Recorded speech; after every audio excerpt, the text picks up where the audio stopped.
চলো বন্ধুরা, দেখো পনির বানাবো।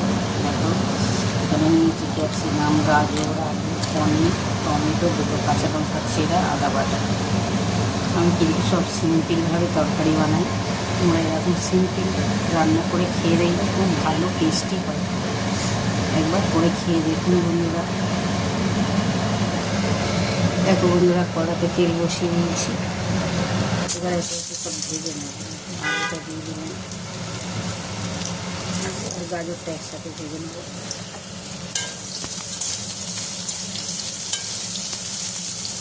এটা একটু ভাজা ভাজা হয়ে গেলে ক্যাপসিকামটা দিয়ে দেবো। একটু তেলেই ভাজা হবে। একটু ভাজা ভাজা হয়ে গেলে একটু চাপা দিয়ে দেবো। দেখো বন্ধুরা, নুন দিয়ে দিয়েছি, পনিরও দিয়ে দিয়েছি। ভাজা ভাজা হয়ে গেছে। এবার নামিয়ে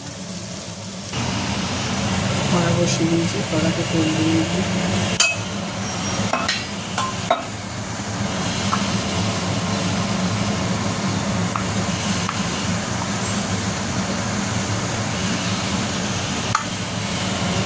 গরম হয়ে গেছে, জিরে ফোড়ন দিয়ে দেবো।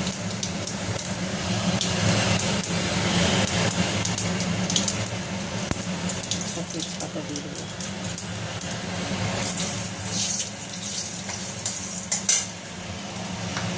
আদা টমেটো বাটাটা দিয়ে দেবো। এতে আর কিছু মশলা পড়বে না, শুধু নামানোর আগে ঘি আর গরম মশলা দিয়ে নামাবো। একটু মিষ্টি, ঘি আর গরম মশলা।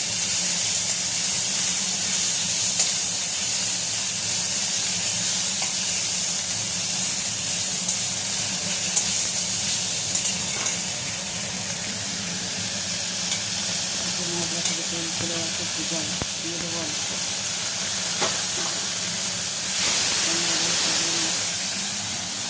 এবার দিয়ে দেবো ভেজে আর রাখা পনির সবজিগুলো।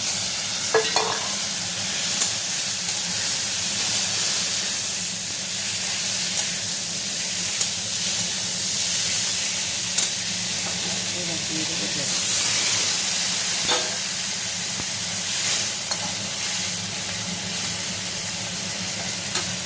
ঢাকনা চাপা দিয়ে 5 মিনিট হলেই হয়ে যাবে, কেননা সব সিদ্ধ ভাজা তো।